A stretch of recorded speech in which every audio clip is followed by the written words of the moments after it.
Hello and welcome to Discover Dorico for May 2020. The birds are tweeting outside, it's sunny here, I can see lots of people in the chat already. Welcome, thank you all for joining. You can use this as the audio test, hopefully everything's okay and somebody will reply in a minute.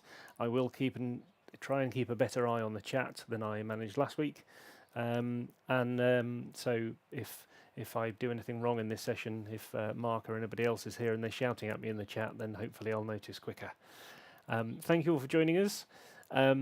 This session is going to be partly, I think, about some drum and percussion things. This session's really questions that people have sent in on Facebook or email or otherwise. And first, apologies. I'm sure there are people who've emailed me in some things that I haven't yet got to, or questions or anything else.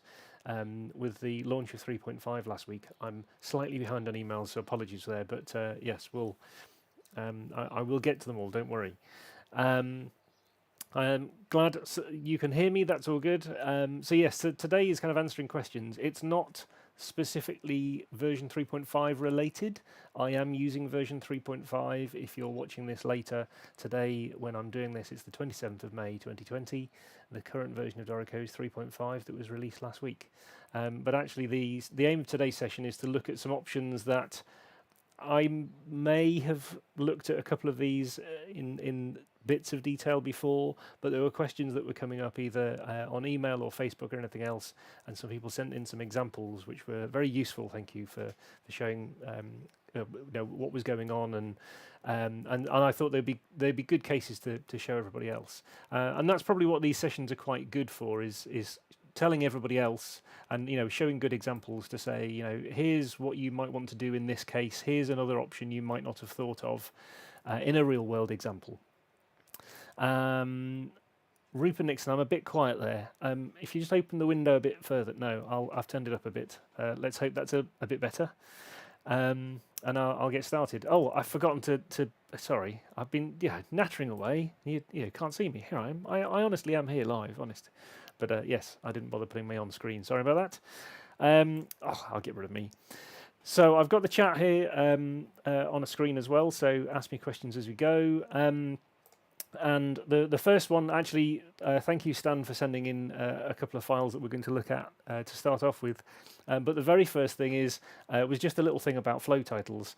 By default in Dorico, these flow titles show up, and it's very tempting, especially from, I suppose, probably from Sibelius and from some other programs where you might double click on something and edit something. It's very tempting to do that, but honestly, don't. Because if you do, for example, if you make a change to this, so I'm going to put don't do this. If you make a change to this, then you are applying an override to this page. So you're in engrave mode here on the right hand side. You get this little red triangle. Now, if you're in Elements or SE, Dorico Elements or SE, you won't even know that triangle's there. And you can then run into problems when you say, well, I'd like to hide this. And when you go into layout options and you go to flows and somebody says, well, put the show flow headings on never. And I'll just move this out of the way so we can see what's going on. When I say never and apply, it doesn't go anywhere. The music jumps up a little bit because it removes some of this flow header margin. But it doesn't actually disappear, and then you start going, well, why doesn't it disappear? It's because there's an override on this page. So then your only option is to manually double click on this and go in and delete the whole thing. Don't do that, really. So back from the beginning, before there's anything happened, I've just pressed undo. If I go to engrave mode here, there's no override. Just go into here and set the show flow headings to never, and then they will disappear completely, and you get the top of the page back. So hopefully that will help that a little bit. Yes, as Alan's just pointed out, if you have Dorico open and you're not getting any sound on YouTube, it's because Dorico by default is going to take all of the sound on your computer, in some cases depending on your sound card. It's just so Dorico can run smoothly. But yes, you might need to not have Dorico open if that's the case, or you need to tweak the little option which gives you exclusive control, and there's another video on troubleshooting if you want to know what that is, if you want to use Dorico and YouTube at the same time. So yes, so these flow headers, yes, you can double click on them, but don't edit them on the page, please. With great power, the ability to double click on them, with great power comes great responsibility. So edit responsibly. Use the layout options and turn them off that way, especially if you're using Elements or SE, because you'll end up kind of painting yourself into a corner of overrides that you're not able to do anything about in those versions. I'm going to carry on. Oh, I suppose the last thing on that was if you don't need them most of the time, as with lots and lots of the options in Dorico, you can set this, and if you think I'm going to want that normally, I don't normally want to show the flow headers on these subheaders, then press save as default, and it will save that as your default, so that then excuse me, so that then you'll get that for your projects. Every time you start a new project on your computer, that will be your default, and that applies to lots of things in Dorico. So in this first example, I was sent a file. Thank you, Stan. He sent me a couple actually. One was about how to create something like this, which I think's probably from Sibelius. And there was a couple of cases here in the first 10 bars or so that there were particular questions on. So I thought, all right, let's just have a quick look at that one. So I'm going to create this one from scratch. Now, you may well be importing this, and I think the next option we look at probably is an imported option via Music XML, but let's look at this one from the beginning. So I'm going to start off creating the meter at the beginning. It's got an upbeat, so I'm going to put comma 1.5. I'm then going to add some bars. I need some, so that'll do. I'll add 23 bars with the Shift B pop over for now. There's a quick question, hang on a second, on the chat. Is there a way without tokens? A way of doing something without tokens, but I'm not sure. Ask me in the chat and I'll come back to it, because I wasn't quite sure on that one. And obviously there's a slight delay in the chat, so I'll carry on for a minute. You ask me in the chat and I'll come back to it. This example happens to have a double bar line here, so Shift B and double bar line, the double pipe. Now it actually starts with some slashes at the beginning. I'm just going to turn off this signpost as well. I have a shortcut that I've set for that. So it starts with some slashes on 3/8 notes or 3 quavers here. And of course there isn't a slash by default, so if you're entering drums here, there's no slash in the middle by default. You just got the snare and the floor tom. So I'm going to go to setup mode, expand my drum kit, and I'm going to add a slash voice, which in this case is a slashes with stems, and I want it to be stems down, so now it's selected. I'm going to use stems down, so that I get slashes with stems, stems down, and apply that one. So now in here I now have a slash voice. Now if you're using Dorico pre 3.5, then there's all sorts of ways of entering drums. In case you don't have a MIDI keyboard, you can also just use the arrows up and down to get to the instrument you want, or in this case the slash SL, and then you can just press Y. So I've got 8th notes selected. I can press Y to enter those 3 notes. If you're in 3.5 and you want to use it, then what's also quite nice as an option, especially if you're changing rhythms quite a lot, if you press K, so that over here on the left it's switching our note input method to pitch before duration. Now you can select each drum and each option, but now you can just press 5.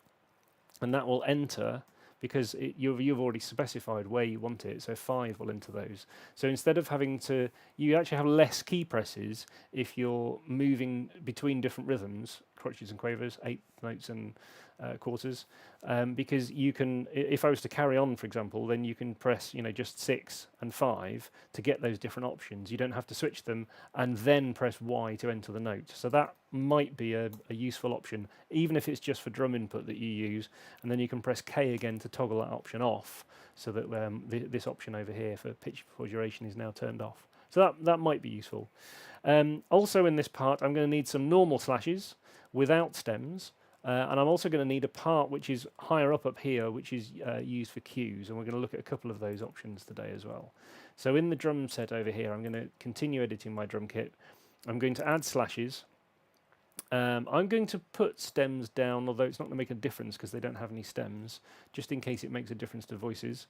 I'm also going to take this ride cymbal, because that's the one in this part I think we're going to use as the kind of, that will be the instrument, if you like, that I'll use to display the cues effectively in this particular part. And that's what I think the example that Stan sent me had. So I'm going to drag this all the way up to the top. Oh, I've just missed. There we go.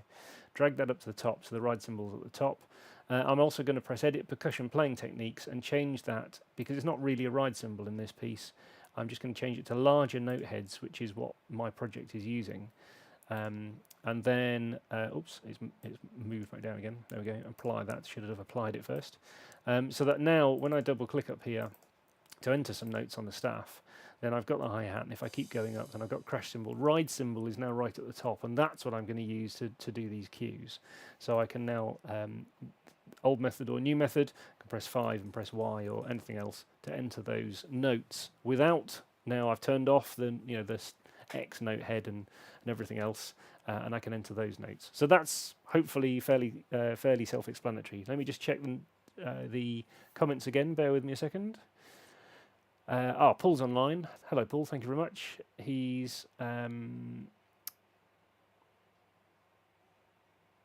he's answered that one. Good. How can we switch to 1 line and 5 lines? I am going to look at some options in there later, Claude P. So I'll come back to that one. Let me know if I miss it, but that one should be in my later example. David's answer was answered by Paul. Good. Thank you very much.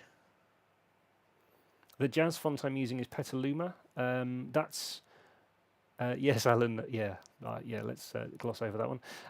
The jazz font I'm using, yes, is Petaluma. What I've already done is when I started this project and added a drum kit, I just went to engrave mode and I went to music fonts here, and I've chosen Petaluma, which is our jazz font.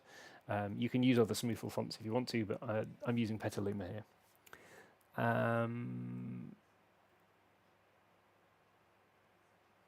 And I think the answer about tokens is changed. So if, again, don't edit them in here, but even if you're doing it in a master page, so if I double click over here, when you right click in these frames, you can right click, double click in the frame, you can right click now and choose the options from here. So you've got flow information and project information and various other things that you can add in from here. So yes, the right click is might be the option you want if you're editing a text frame at any point. Right, so I'm going to carry on, I think, with this drum part. Bear with me a second. Yes, I think I can carry on for a second. That's good. Some discussion on fonts. That's good. Composer JK, hello. So I need to add some slashes. I think I've added a slash. I'm getting slightly lost where I am now. You'll notice I've now got SL1 and SL2. Wants me to say on a ragga tip, but that's not true. So I'm just going to enter these. So SL2 now, is because it's the second one I added, is the one without the stems. And then, one more thing I forgot to edit in my drum kit, sorry, was that we're also using the bass drum to show very low off the staff. So this kick drum is actually shown down here if I'm copying this part exactly. So I just drag that one down. So now when I want to enter bass drum notes, if I move all the way down here, I've got kick drum down here. So if I was to do this in new pitch before duration option, I can just move on with the right arrow to move on to and enter the pitches I need. So I can press 5 here, I can press 5 here, and then I can press 6 dot, and then I can press 5. In fact, I can also shorten things. I press 6, sorry, I press 5. I can shorten things and lengthen things with Alt-Shift arrow, as we looked at last week. So this kind of rhythm is quite easy to do. You will also possibly need to know about the preference option I have set, which in note input and editing here is to specify accidental rhythm dot and articulations after inputting the note. That's the option I prefer, so that I can press, for example, 6 for quarter note and then the rhythm dot, instead of the rhythm dot and then 6 for quarter note. But you can choose to switch between those options, whichever one you like. So I've entered this rhythm. I needed some more slashes, sorry. Let me just quickly select all of those and press R to repeat them. So I've got this rhythm here. Now this is okay, and actually this rhythm carries on for a number of bars. If I was being exact, I'm not sure why, but this particular example, because the bar numbers are confusing me, this is counted as bar 1. So I'm going to do bar numbers, bar number change, make that bar 1. So that's bar 1, 5, 6, 7, 8, and then 9 is blank. 10 has a repeat bar line on it, and then it carries on from there. Now in this bar here, there's actually some other notes in the ride symbol at the top. So what happens here is when I go back up to my ride symbol and I enter notes this way, so I press 5, I want a dotted crotchet or quarter note there, so I want this rhythm. So I've now got this, okay? Now what you'll also sometimes find is you'll sometimes get extra rests in places, and at the moment this one all looks fine, so I think we're good. But that's also probably because my slashes, I've chosen you can choose stem directions here for slashes and things, and in some cases, you'll get to a case where you end up with extra rests across the top here, and it might only be kind of one bar or a few bars that you want to fix. But one of the options is to select some of the notes. And actually, we're going to do this in a later example, but it should work here as well. And I'm going to right-click, and I'm going to say go down to Percussion and change voice, and I'm going to go to an extra upstem voice because the extra voices don't have rests. So now these notes are in an extra voice. That's what was making all of those extra rests appear above the top of the bar there. So if you get to that situation, instead of focusing on the rests, remove rests in the edit menu. Unfortunately, it doesn't work for percussion. That's why I wanted to look at percussion options again. But that option for like I said, the right click, go to the percussion. You might think it's in voices as well. It's not the voices change voice thing. It's a particular thing for percussion. So go to percussion, change voice. And then there's you can change one of the existing voices we have, but there's also extra upstem voice and extra downstem voice, and the extra voices don't have rests. So therefore you get this, and you don't get any of the extra rests. Now, yes, I'm sure at some point we will be able to look at percussion and add in some of these other options for you, so that we can make even some of these cases, which I wouldn't say this isn't proper notation, but it's not. It's a definite jazz style that needs this kind of thing, where you do need to remove some of those extra rests from certain cases. But it is possible now, as I'm just trying to show, and I just want to kind of clear up some of the confusion about how you get to some of these cases. So that's the first one. Now let me just check the comments again. These are moving relatively quick. Hang on a second. Let me just see. That's okay.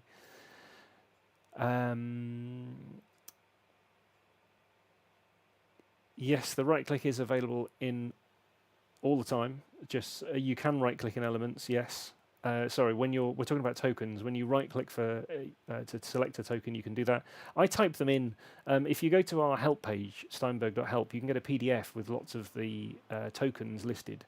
And I often just type them in, and you can do that in Elements or Pro as well. But yes, the right click will work in any of those cases. How did I go to the change bar numbers? So I selected a note here, and then I just right-clicked, and I went to bar numbers. It's also available in the edit menu, so you can go to edit bar numbers. But because I was here already to kind of save moving around with the mouse, just right-click, and you can go to bar numbers and add bar number change, and you can add that one. I think that's okay. I'm a little bit. The comments don't come through quite as quick sometimes as I'm speaking, but there we go. I will get to them. I'll come back to it. So the next option I wanted to look at was another example, actually, that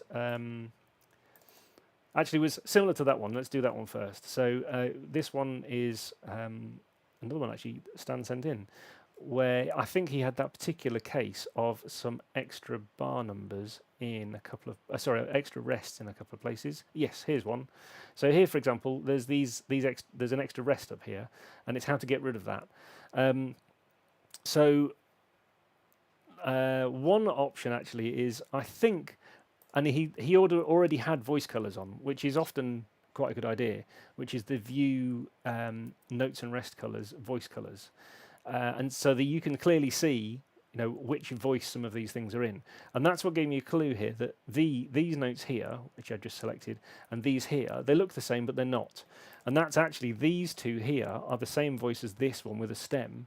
But if you go to the properties panel, but only in engrave mode, then there's this option here for hide stem. And that's actually what these are. They're notes with the stem hidden. And I don't think that's actually what we want in this case. So if I delete both of those and then select this one and just press R to repeat it, I think we wanted those. And that's removed this top one anyway, that top rest. And then this particular one here, again, you can do right click and you can say percussion, change voice, make it an extra downstem voice. Now that will get rid of the slash because they don't know, it doesn't know about those slashes. But again, you can put those back. You can go to note head, you can go to slashes, and oversized slashes is the default. So you can go back to oversized slashes. So you can do this one. So again, it's a slightly different case, but again, I'm not choosing the rest and using remove rest because that doesn't work in percussion kits, because percussion is put together in a very different way because of the different ways you can potentially show single line, multi-line grids and that kind of thing for kits. So at the moment, there's another case for that one. I mentioned the slash note heads. If you look in engraving options, this is only in Pro. You can now search them, so if you're not sure where the note head options are, they actually exist down here in notes. So you can search for them in Dorico 3.5. So if I choose note head, for example, I can get to the note head section, and you can choose which of your note heads is the default option here, as well as some of the other options. But if you scroll down, the one I actually wanted here was the slashes. So the standard slashes is the oversized ones, but you can choose different types of slashes with stems and different sizes of slashes without stems. If that's useful. That's also where you can find these options, for example, whether you want to show rhythm dots in 12/8 or not. So there's some options like that as well. So various slash options exist here in engraving options if you need them. In fact, I guess you should be able to, in here, just type slash, and it will then find you the rhythmic slashes section wherever they exist in engraving options, should you need them. I don't need to apply those, thank you. There was one other one in this piece which I'm going to guess was 120 something. It says scrolling quickly. Somewhere there was, here we go. Here was an extra rest again. In this particular case, I think I did just select these ones here and say, actually, you know what, make those also a percussion change voice, extra downstem voice. Removes the rest above them, and then go to note head and slashes and put the slashes back. I know somebody's going, oh, no, that wasn't the case for that one. What did I do with that one? I don't remember. I'll find that one.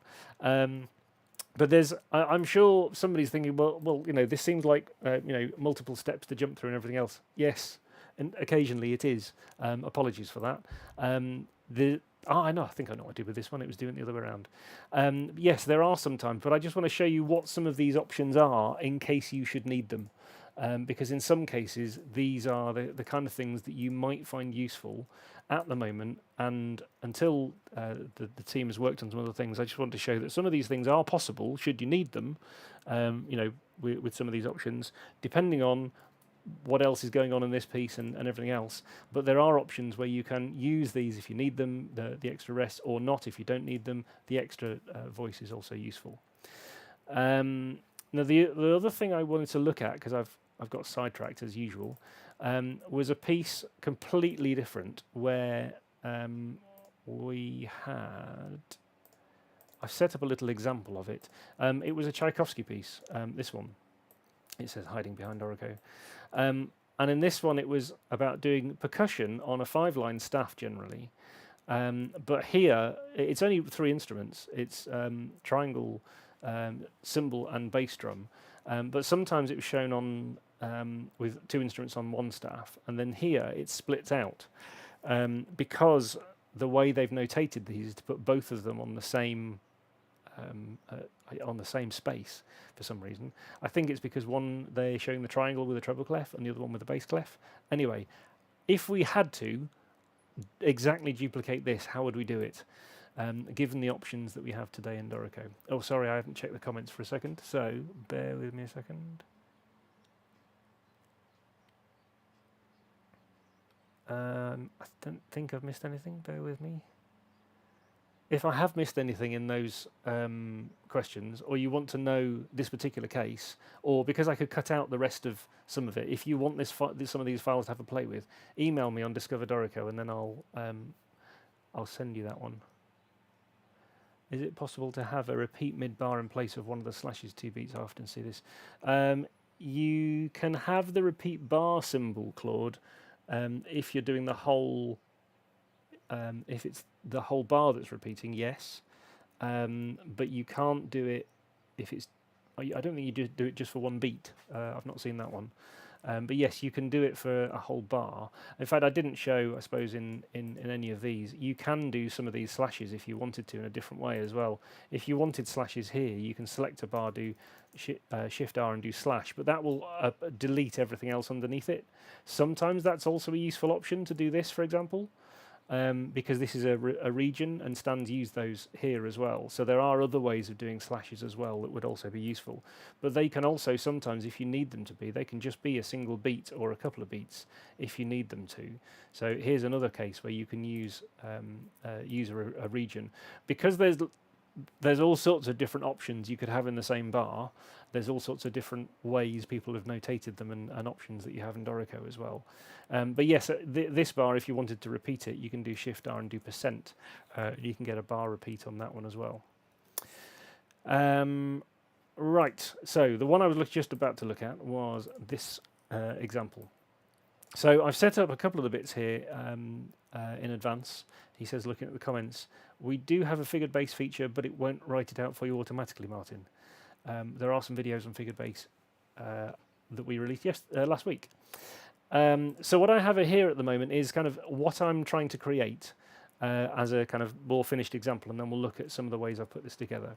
So here we can see we've got a suspended cymbal here, and we've got a bass drum here. We'll talk about labels in a minute.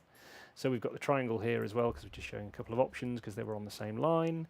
And I've got the triangle here, and I've got the bass drum here. So Dorico's putting the rests in.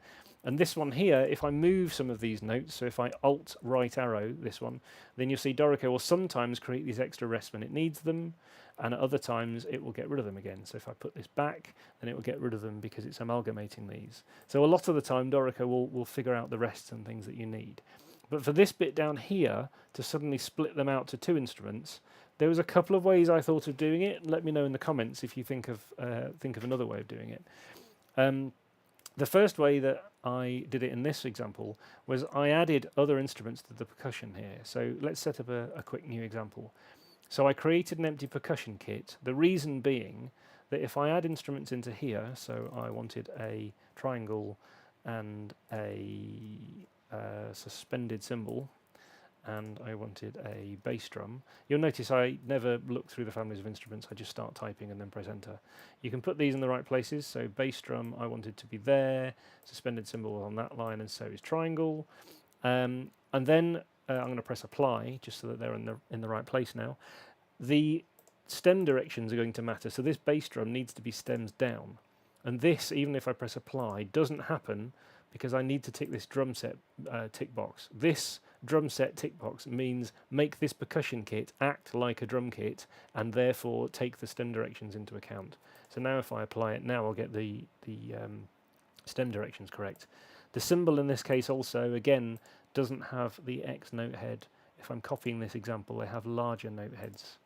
So let's put that one in there. So now in my new part here, I now got tacit.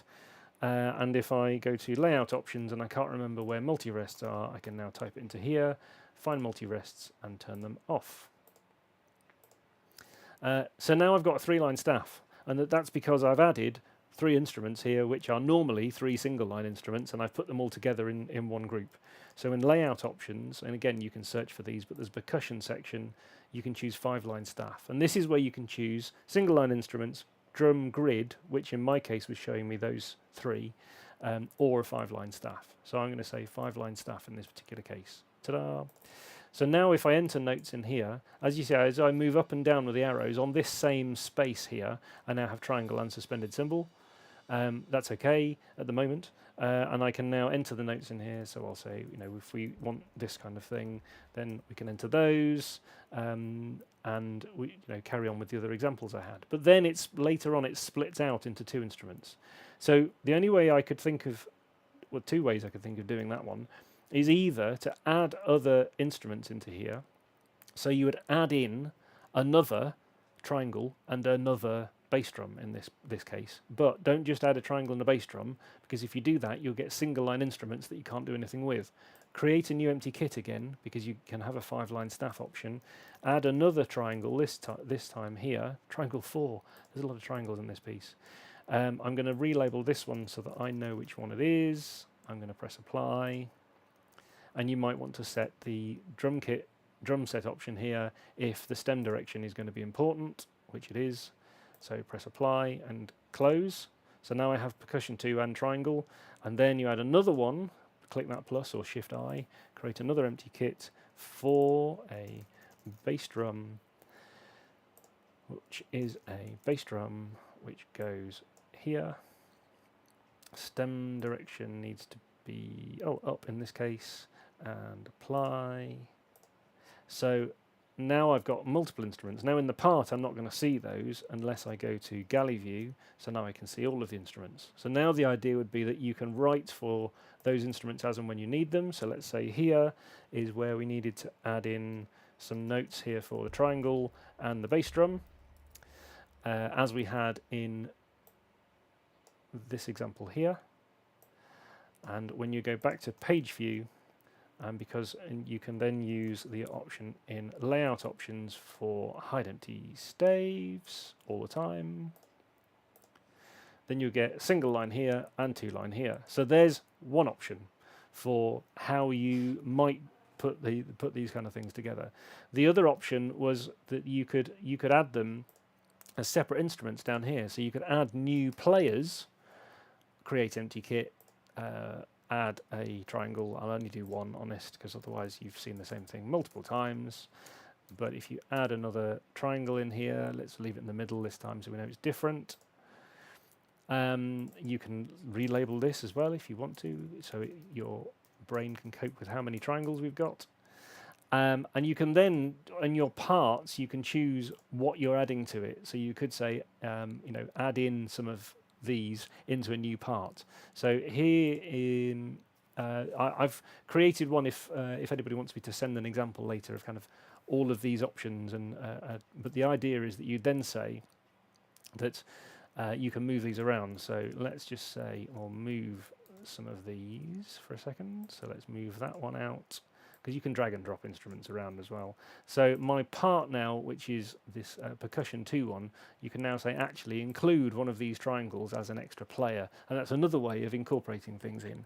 But for the 5-line instruments, it just gives you a lot more flexibility with those, if that's what you need in the end. If you create, so what I was doing is creating the new empty percussion kit. So when you create your new player, or when you add a new instrument, use the create empty kit, because then you have a lot more options here in players percussion for how you want all of these individual ones to display. See this first one here now, because you're talking about each player, then this player here, you can only show 5-line stuff for all of the instruments. But if you separate them out, then you can choose different options, single line or any 5-line or grid for any of the particular instruments. So that's how I would probably approach. Now what I don't know with this one is what the score looks like, because I haven't looked. So some of these would have knock-on effects for how the score looks as well, that you might want to take into consideration. But there are multiple ways of getting either single line or 5-line stuff with multiple percussion instruments on there. The last thing I wanted to mention on this one was that you also might find that you need to add some labels. With most of these methods, in a lot of cases, Dorico will be able to do the labels for you. But with some of these methods that we've been looking at, where we've been deliberately clubbing things together, if you like, and then splitting them up, you might need to add your own labels to some of these. And what I'd suggest you look at then is the option of using the staff labels. So when you can add a Shift X text item if you want to. So here, you can add an item into here. So you could say that this was, if we're going for the original, this would be beckon. And you can also choose staff labels inner. And staff labels inner is a paragraph style that you can then style. It's not normally in italic. I've changed that. So when you go to engrave mode, this is a pro only option, of course. And when you go to paragraph styles, you can choose staff labels inner, and you can choose what happens. In this particular case, I've changed the alignment because it's not normally left aligned, and I've also turned on italic. If you're going to use that a lot, and you're going to need to add some of these labels a lot, and obviously now you've got one, you can copy and paste it. But if you're going to need them a lot with a shortcut, then in the preferences in our key commands section, if you type in staff labels, then you'll find that you can you can have a shortcut of system text, so that wouldn't make any make much sense in this one. For normal text, you can say staff labels and create yourself a shortcut for that. So that instead of using Shift X and then choosing the right paragraph style each time, you can create a new shortcut which will open that text popover always with the right text option in there, so that you've always got, for example, italics in this particular case. So you can then add the labels where you need to, where you see fit. And like I said, this is because I'm copying a particular example and a particular way that they were doing this. I wouldn't necessarily say this one's the best option, because to be honest, you could use a lot less space if you used a single line staff or didn't suddenly split out to two staves here just to show those two instruments. But that's the particular example that I was sent that I thought would be worth having a look at.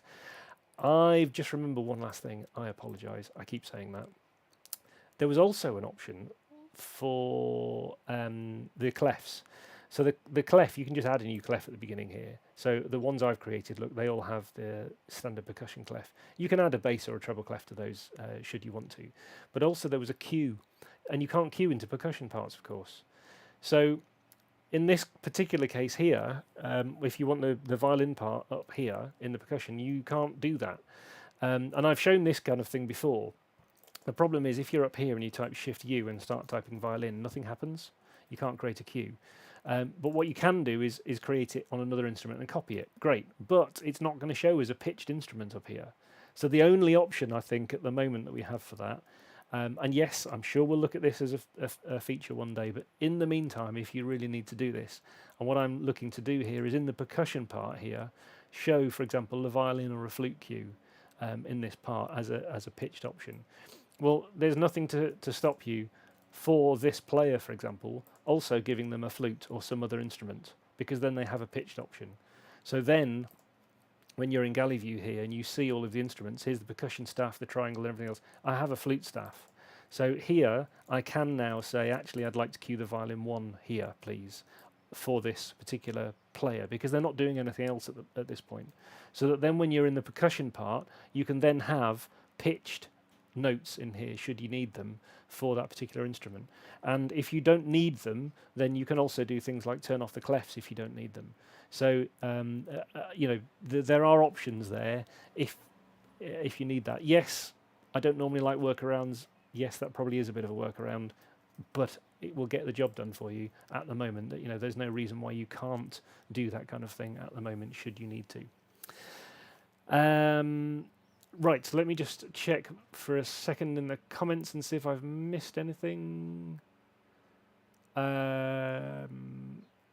Just going back, hang on a minute. Oh, have I? No, I think I've did that one. How to improve the snappiness on older machines with bigger scores. Dorico 3.5 is better. We spent some time looking at especially pieces with multiple flows and larger pieces, so that it's now a lot better on the multi-threadedness and is snappier. And I know even from our testers when they were first looking at it, that was one of the first things they commented was, hey, this, you know, we have added more speed to this. It does feel snappier. There will be a demo available with 3.5 if you want to try that out. To see on your machine, but I don't think the demo will be available till next week. But yes, that should help. There are some things that sometimes you can also do for speed-wise. If you have multiple tabs open here for multiple different options, then that can sometimes slow Dorico down. So if you don't need to have multiple tabs, you know, for example, you can easily switch between a score and parts by just pressing W, and leave it all on the same window. Then that will sometimes help. If you've got things like these attachment lines on, that used to sometimes make a small difference. But if you do have a score that feels particularly slow, then if you can send it to me, then we would certainly like to have a look and see if we can find out why. So send it to discoverdorico@steinberg.de, all one word. Although in Mark's case, I can see when he's asked the question, I think you know my email address anyway from when we met last time, so feel free to send it directly to me. There was a question about clefs I saw, yes. Treble and bass clefs on an unpitched percussion staff. The same with anything else. If I select this one, normally you can't select the clef, especially the first one in a piece. If I press delete, it will go back to the percussion clef. If you want to show a different clef, then select a note or wherever you want to go from, press Shift C, and you can press, for example, F for an F clef or G for a G clef, and you can display a different clef should you want to. Nuno, the checkbox, that was the thing. I think you're probably meaning when you edit the drum kit about the stem directions. Yes, that probably was it all the time. So I'm glad we solved that one. There was a question about naming. Yes, sometimes depends which bits you want to name, and maybe we need some other options for this. So we got these name options up here, this name option here. There's these names over here. This one here is by default is using the layout name, which is this one on the right hand side. So if you decide that this one actually needs to be just a percussion 1 part, then you can change it here and it will update. And in some cases, that's actually the option you need, because it's labeled in your list and it's labeled correctly on the part. But that doesn't necessarily answer the score as to what you want to display as the score name as well. And I know sometimes you don't quite have exactly the option you want in Dorico. I'm free to ask questions on that if you want to send me a specific example and say, is this one possible? Because I know there are a couple of cases that I've tried before where sometimes maybe, but it depends on the exact case as to what the option is. When will cutaway / box bow notation be implemented? I don't know. It's certainly something that's on our radar, but I don't know when that will be implemented. It's quite tricky, especially the way we want to do it, and also because although some people don't care, we would quite like playback to work as well. So we haven't done it yet. Is it possible to have Dorico respect percussion stem direction without checking the drum kit box? Feels a bit far-fetched. Well, it's an easy option to tick if you need it. But if you really don't want to use it, then you can click on a note and you can press F. Any note, you can flip the stems on it. So if you get to a point where just that one note is the wrong way, click on a note and press F for flip, and you can flip them that way as well. But by default, you probably want to use the global option if possible, which is when you're editing the drum kit or making that percussion instrument into a drum kit. There's also another session I did on multiple single line or 5-line staff and pitched percussion, where we used a piece called Percussion at Hereford. If you have a search on YouTube for that one in our channel, then you'll find that one. It was quite a while ago, but it will still all apply. That may also be useful if you're looking at particular percussion examples. And I've just realised there's something I missed as well when we were looking at one of these parts of Stan's, because we're talking about. Where was it? Hang on a second. We were talking about some cues options, which I missed as well. Just bear with me. Did that come in these questions here? As a question, I'll come back to those questions in a second. So I'm going to lose my thread. So there were a couple of options for cues. I've shown this one before, which is the kind of, you can add cues if you really need them in drum parts, but you have to cheat. So I'm going to show you 2 options quickly here. I have created here, there is a full score. I've created, as an example here, the 2 trumpet parts, the drum part, and a second drum part as my example. So I'm trying to create in the second part what's in the first part, just to show you easily what's going on. Now what I've done is in setup mode, I've made a new part down here, and I've added to this part the 4 instruments that I want to show you, so that they're copies of, if you like. So what I wanted to quickly show you here was that if you needed, for example, these notes, there are a couple of ways you could do it. One option I've shown before. You want a cue down here. You want to cue probably trumpet 2 really as high notes up here.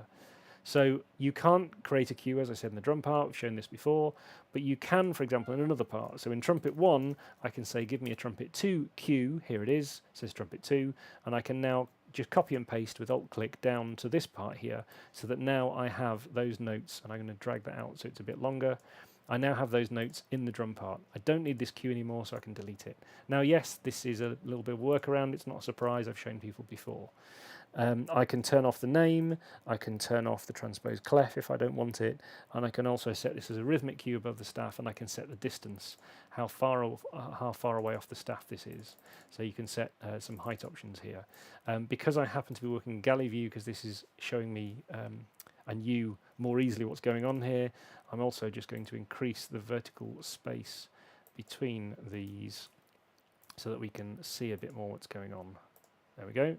So here I've got this cue. I could relabel this and just say it's a brass cue, but I've got the notes here above the staff. Now they are smaller, so this is where I'm saying that in various drum parts you will have requirements that you will like, or you are copying from another example, which you might decide, do I want this or the other option? You could change the size of the cue notes, but if you're using cue notes elsewhere in the piece, you won't want to do that. So what happens if you want these notes up here? And this is the option that Stan went for, which is also fine. You can take the notes from any part, and if I copy those, I put them down here and paste, then I'll get them on an instrument here, probably close to where it was in pitch-wise. I can use Alt up and down to move these to another, and it's moving them up the various bits of the drum kit until I get to the correct bit, and that will work. It might be slightly quicker in some cases instead to, in the layout options, temporarily switch the player's percussion to single line instruments. So for my new drum instrument, I've switched my drum kit to single line instruments, and I've got my ride cymbal at the top here. If you want to know, the ride cymbal's at the top because when I edited my drum part here, in fact, Stan, this might be useful because it wasn't, this is something I changed. There's the 5-line staff layout, there's the grid layout, and the single line instrument layout. And ride cymbal, this ride cymbal, the extra one you'd added, was lower down the list. No problem with that. I've just used these up and down arrows and I've moved it up to the top of the list because I want it to display at the top in this layout as well. So now I can take these notes from the trumpet part here, I can select these, I can copy them, I can select the exact instrument I want to paste to and then press paste so that they're on that instrument, and then in layout options I can go back to my 5-line staff so that they're now automatically in the right, and I've also copied the dynamics, which is fine, but they're automatically in the right instrument. If you're doing larger sections, that might be more useful for copying and pasting those into the right instrument rather than copying them and then having to bump them up the list of other things. So yes, Stewie, simplifying cues for drums can be added to the wish list and has been on the wish list for a little while. So I hope at some point, yes, we can change that. However, there's various other things that we also need to look at and other cases. So if you have particular cases you're trying to solve right now, please send them to me so that I can help you solve them now with the options we have, and so that we can also look at them as examples for how we can make some of this maybe even easier in the future. But yes, that was another option just for cues that I wanted to show there. So we've looked at some percussion stuff, some drum things. I'm just having a quick look on the chat again. Why does the design enforce score title and also flow title? We turn it on simply because it's so easy to create an extra flow as an ideas space or as a second movement or anything else, that it's better to turn it on, and then if you don't want it you can turn it off again because you can see it, rather than wonder where to go and get them and how to format them and that kind of thing later. But it's so easy for anybody to go into here, into your page setup for flows, and just say never, show flow headings never, and save as default. And then if you want to change your defaults for absolutely anything, do that, because that's the point of Dorico is we've given you a set of defaults, but you can change them. The note spacing default, for example, as I've said in the session a couple of months ago, was it last month? It's a bit too generous in a lot of cases, so reduce it. If the staff size is too big for most of the things you do, reduce it. Press save as default and you get your defaults then that you can use for all of your projects. Let me just read the questions again. Hang on a second. There's a question on frames actually, which I might get answered in the next example I'm going to show in a second. Let me just read the rest of these. Hang on a second. Is it possible to disable flows that I'm not working on? Yes. If there's a flow you're not working on, so for example if you have more than one flow, then what you can do is just create a layout that doesn't contain it. So there's a full score layout here which contains both flows. If you're not working on flow 1, then untick it. Or make yourself another full score, and you can put these in any order you like, and this could be the full score, which is only for flow 2.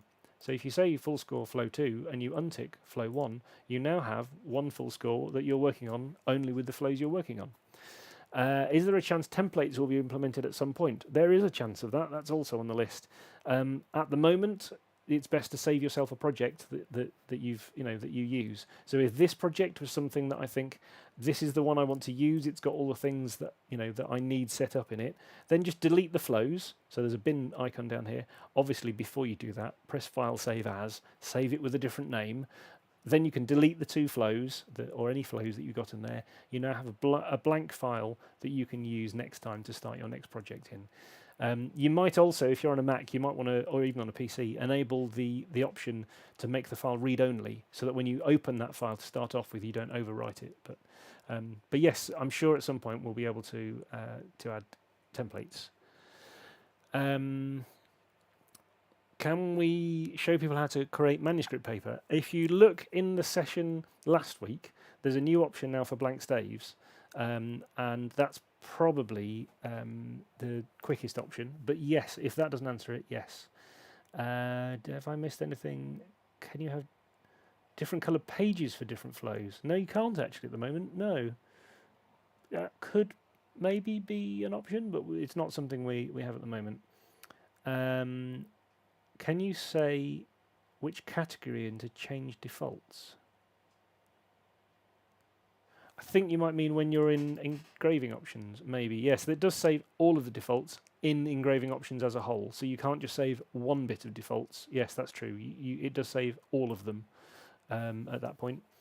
I'd like to have my staves close together. I'm about to look at something like that. And so let's move on. So the very last thing. See, I always say I don't want to keep you long in these sessions, and then I fail miserably. I do apologise. I was sent a file, and thank you to all the people who do send me in files, because they're really useful examples. This obviously isn't the right one because it's already been edited. So I'm going to get the... Yes, that one I think might... It doesn't matter. We will use this one. So this is what we're trying to create, and it's all very compact, because the original example here is... this one. This is going to save us some time anyway. So this is a particular size of paper for marching. So the idea is that actually this music will be quite close to you because it's probably on a lyre on your marching instrument. But there's an awful lot of music all crammed into one page, and it has to fit on one page. When I was sent this originally, this music flowed onto 4 pages. And I've kind of I've made it all fit on here. So bear with me a second, and I'm just going to find, because I think we have... I may well have a version which is the kind of pre-formatted one. No, we'll use this one. That's fine. So what we have here, we have an example here, and we also, I think, have some others. Yes. So you can end up with this. You can end up with... these are the kind of things we need to kind of fix and solve. The music spreading out over multiple pages. How do we get it down to be actually neatly all fitting on one page? So the options I looked at, and in the order I looked at them for this one, is by default, when I was sent this file, the person who sent it had set the right paper size. So it's 18 centimeters wide and it's 14 centimeters tall. Great. I've changed the staff size down slightly. It was on size 7 and I've changed it to size 8. But what I also did is I changed the page margins. So you normally, if we just go into engrave mode, for example, then you get the grey page margins around the side that everything fits into. And so what I did in the layout options is I've reduced the top and the bottom margins, and I've reduced slightly the left and right margins, and that was to copy the example that I'd been sent in the PDF. I've also reduced this music frame margins here, so that the top is 5 and the bottom is only reduced slightly to also allow a bit of space for copyright and things at the bottom. So I changed those first, so that my page had the right kind of area for me to work in. Then in engrave mode, I double-clicked on the master pages, and there were some changes, and I added a couple of changes to these titles and things and everything else.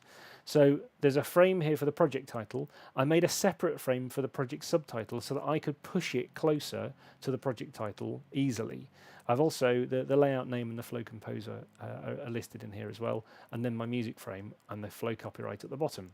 So some of these changes have been done already, but I did add a separate option in here. I've also used the tokens so that I can reuse this file later, so that it's not a hard-baked title in here, it's the project title.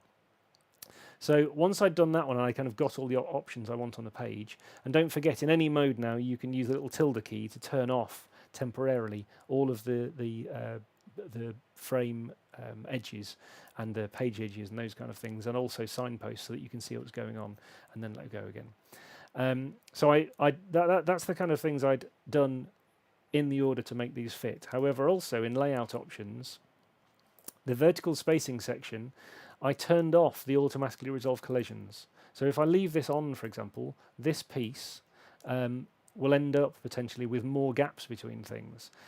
You'd also end up in, I also changed this into system gap. It was 10 or 8, 10 I think. So this kind of thing was or was bigger as well, and we'd looked at this in one of the earlier sessions. So the music here, this is probably what Dorico would normally try and do with the layout. There are some items that I've manually moved so they won't be in the default positions, but I reduced that down a bit so that Dorico would automatically make things fit. So then I got to this stage where all of the music fits on one page, and I haven't yet used make into frame or anything like that, although you could also do that in some cases. There are a few things that I'll now, because the automatic collisions aren't on, I might need to now move a few things, maybe some of these brackets and things like that. But that's how I got to this layout looking similar. So then I said, well, now I need to fix this clarinet part, and I don't really want to have to go through all of the layout options things again and everything else.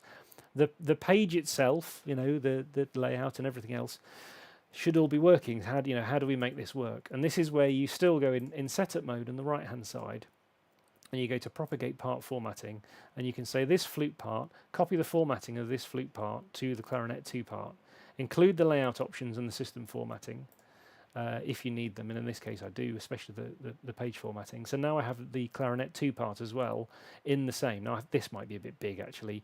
I'll want to put the flat symbol in here now. We can do that. There are still some tweaks I want to make. These brackets are a bit too high because the rehearsal marks are getting in the way. The rehearsal marks actually weren't in the original, but that's fine. I can manually tweak those in engrave mode. Those are the kind of things I do at the very end to make the parts look right. But that's how I would kind of make one part look correct, and then can apply those to a load of the other parts as and when you need them. There's also a shortcut which is Alt Shift, or if your keyboard says Option, it'd be Option Shift and the square brackets, and you can move to the various parts. So clarinet 3 part needs doing, clarinet 2 part, actually they're not playing anything. So some of these it looks like they need the music copied into them, but the tenor sax part, that one needs some slight changes to it as well. So again, that's where you can use the propagate options to propagate the same properties in to any of the other parts that need it to get this kind of layout. So I thought it was just a useful option to kind of show. Now there is also, of course, if some of these options you're going to need. So for example, the page setup at the very beginning, setting them all to the same paper size.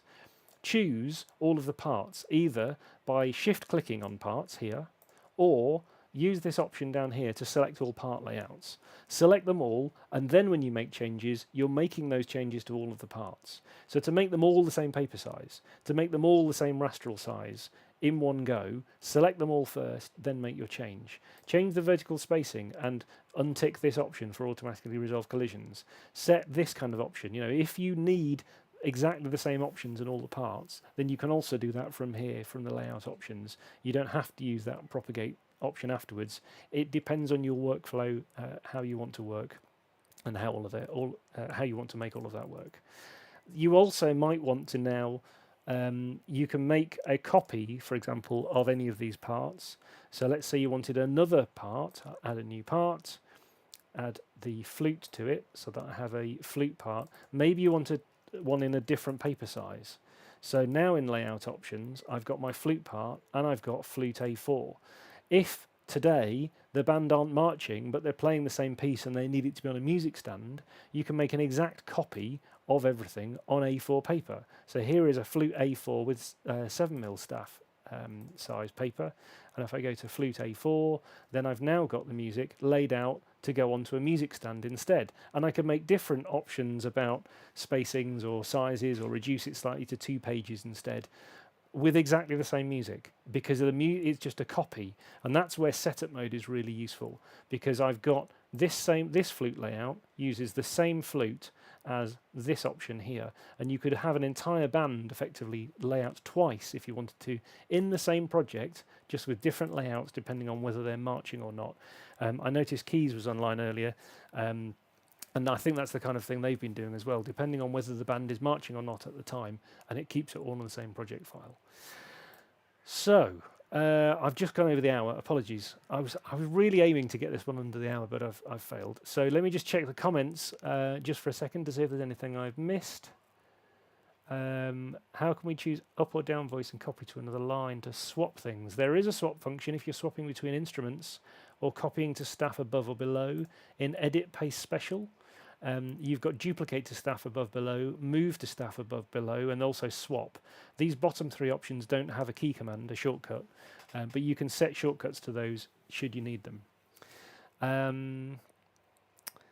Let me have a look. Where do we get to in the comments? Pro 3.5 trial, yes, that will be available next week. So early June, there will be a Dorico 3.5 trial. If you want to have a look at a couple of these things in the meantime, Dorico SE you can download from the website already, because that's a free version, but of course you can only use that for 2 players. But if you want to have a look, for example, at the figured bass options now, you could do that in or at least some of those figured bass options will also exist in SE, for example.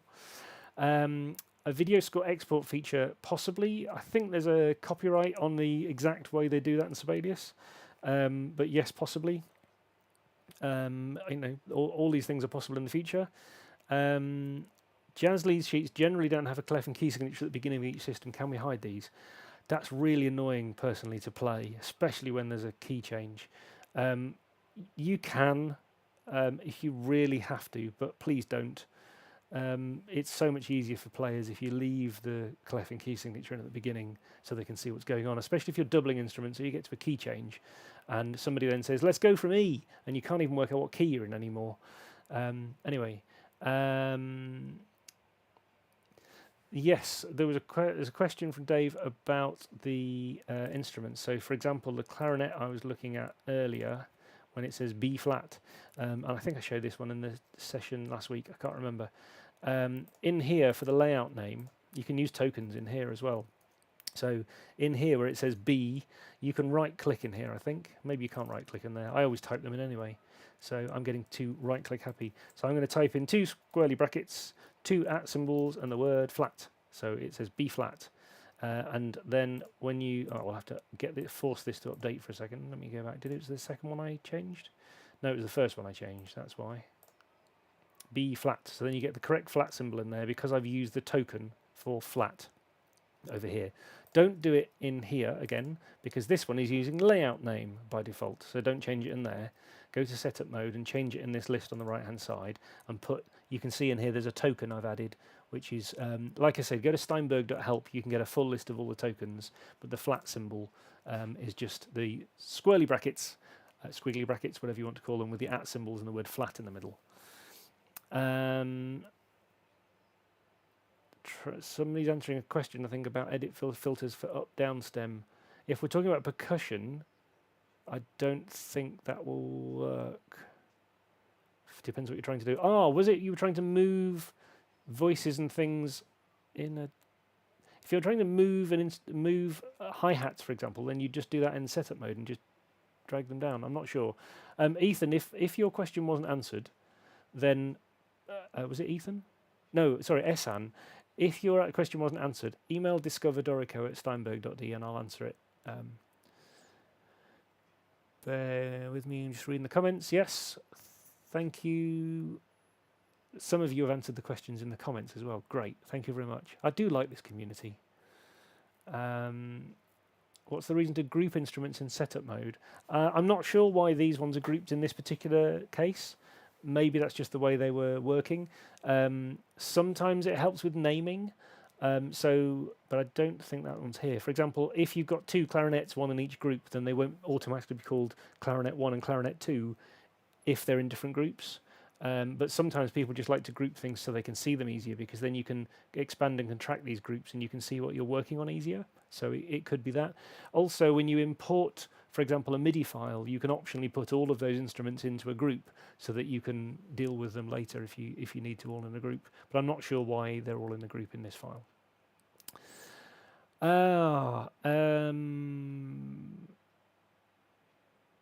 Yes, and it can affect bracketing. Yes, so Tiago said grouping can affect bracketing.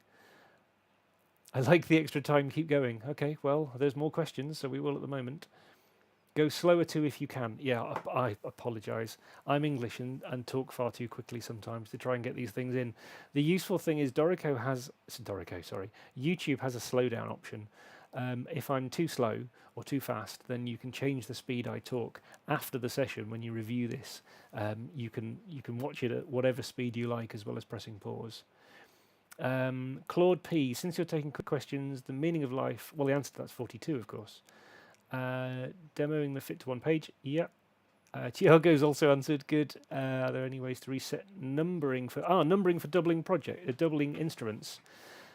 Yes, that's where grouping can be useful. So the numbering, if they're in their own group, then they won't get numbered. So if you added a third flute, for example, and you don't want it to be called flute 3 for some reason, then if you put it in its own little group, it won't get numbered automatically. Would you consider using the flat cymbal as a default in setup mode? Yes, possibly. That's one of those things that you might at the moment want to build into your own templates. You don't have to do it often. But yes, possibly. Can slash notation playback audibly?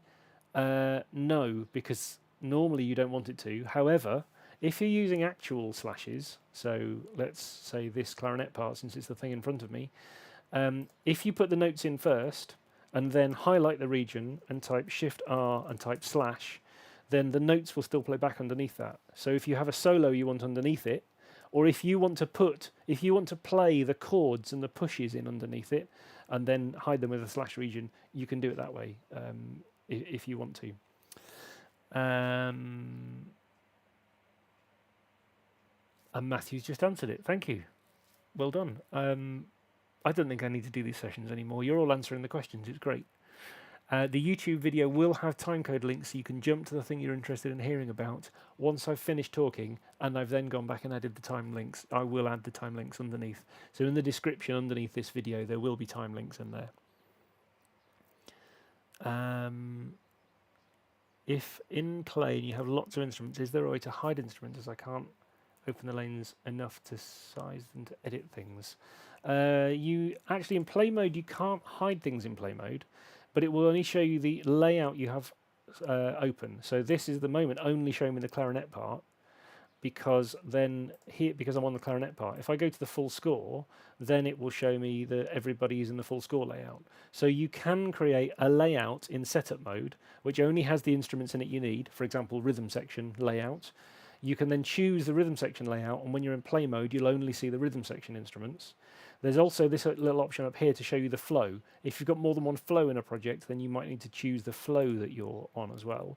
And then all of these sections are resizable for so that one and the dynamics lane and the velocity editing and that kind of thing. Annoyingly, they do resize if you switch modes. If you switch to write mode and back again to play mode, they resize at the moment. We're aware of that one. It's trickier than you realise.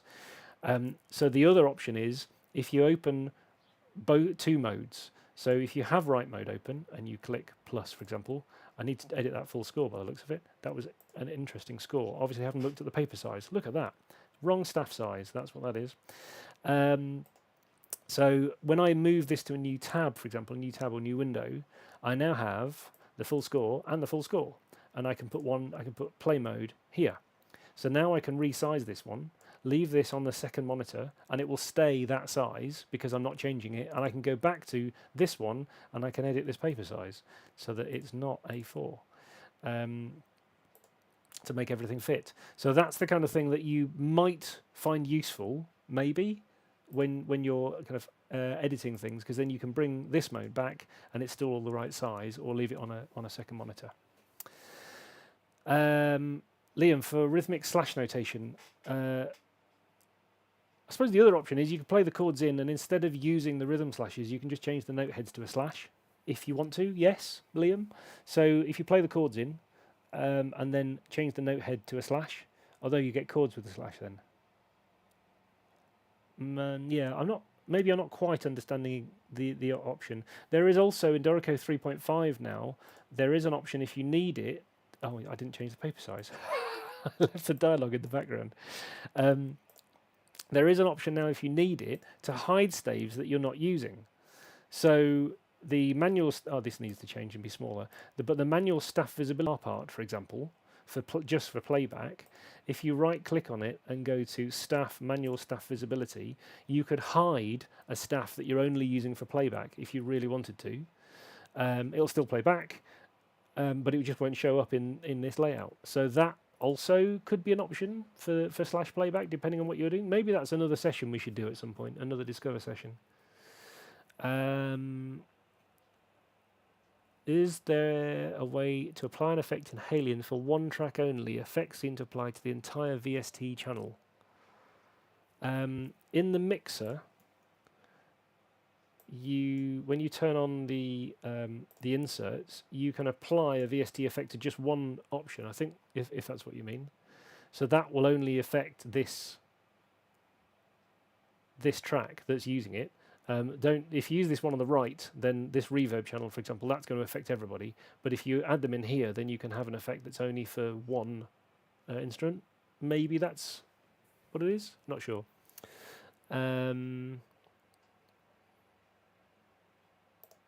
If I have a second tab on a different screen and I make changes to the notes, would that update the play tab automatically? Yes. So you'll get any updates you make. It's like having the file open twice, if you like. But yes, you can make changes to a note and it will happen in play mode and in write mode. Some people really like it because it means in write mode they can be writing music in here, and then in play mode you can be, tweaking things if you need to, note lengthwise or extra controllers, or of course ideally you probably want to be doing that in an expression map, and that's maybe a different subject for another day on expression maps. I suppose there is one tiny thing I didn't mention in the live launch, which might be useful to somebody, which is that I've been asked a couple of times about note lengths. When we looked at the Spitfire example, so I'm carrying on now. When we looked at the Spitfire example, Spitfire strings, and we were talking about note lengths in expression maps. So the fact that you could have different note lengths trigger different samples in Spitfire, for example. So for all of these different options. The one thing I forgot to do was to scroll down. Look, here's the note length table. It explains a bit more about this. So if you want to trigger in the expression map, what we're doing is saying for Spitfire solo strings, when you want to trigger very short, I'm going to turn that one on, and short, turn both of those on, and you can press play, and it will trigger the correct option over here in Spitfire. You're setting the note length equals short, and the note length equals very short. And somebody said, what does short and very short mean on medium? So here's a table of what they mean. So a quarter note at between 80 and 159 BPM is medium. An eighth note at the same tempo is short, and a 16th is very short. If you go above 160 BPM, so 160 to 319, then a quarter note becomes short. So you can then trigger things appropriately. Now, in the end, it all comes down to number of milliseconds for a note, but this table will help. This also explains why it's such random colours when I share this on Facebook this week, because I put it on yellow paper in Dorico for a part with this blue background. So that may help just with a few people for how what the note lengths meant if you're doing expression maps, and that maybe that's another Discover session at some point on how to create expression maps or tweak expression maps and what you want to do with them for playback, because that will save you doing lots of manual tweaks of CC messages in play mode. If you haven't seen it already, if you go to dorico.com/forum, there's a post at the top of the Dorico forum which Paul has put in about expression maps and how to create them, some starter maps for some of the common libraries that we've come up against recently. I'm going to be looking into some more of those when I get some time, and I'm sure some other people are as well. So maybe another session in another month will be on kind of tweaking expression maps and how to use those. There's a couple more questions popped in. Bear with me a second. Yes, please, Rupert says. I'm not sure which bit was yes, please, but okay.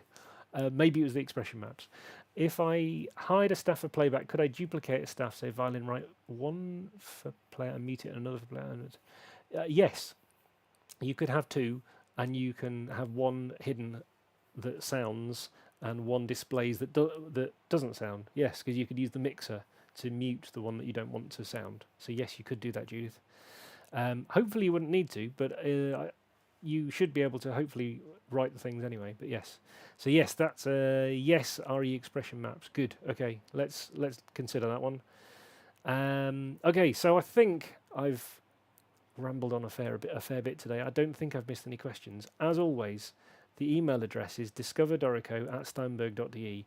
If you sent me an email and I haven't replied yet, apologies, but I will. Now 3.5 is available. That will make things a little bit easier for me, and I can now get through some of those. So please do email discoverdorico@steinberg.de.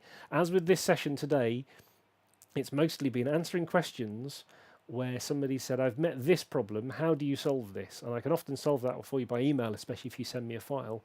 But in some cases, if it would also be useful to show in a session for other people and that kind of thing, then if you're willing, I'd like to show some of these in some of these sessions to help spread the knowledge of how to solve some of these. So yes, if there are things that you want to ask, please do. And if there's files you can send me to help with that, either to answer your question or to show other people, then that would be great.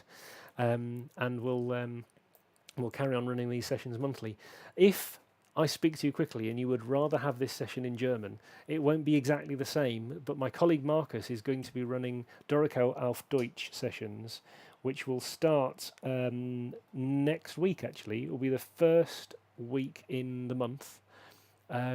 Forgive me, I can't remember which day. I think it might be a Tuesday, but it will be on our same YouTube channel. So you'll be able to find some Discover sessions. We'll be doing a similar kind of thing, probably different topics, and that will all be available in German from next week as well. So I can stop rambling now, right? You can see it's been one of those sessions because I'm doing this. Who needs a haircut in lockdown, eh? Thank you for joining this in this session.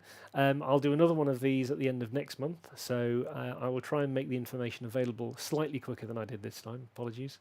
And any questions you've got in the meantime, email me, discoverdorico@steinberg.de. My name's John. Or you can find us, of course, on Facebook and Twitter and various other things. Come and join the Facebook group, and there's lots of very useful people answering lots of questions in there as well. So hopefully that will help as well. I'm going to read the comments on this screen if you need me for a few minutes now. But otherwise, thank you for watching, and please drop me an email. Thank you.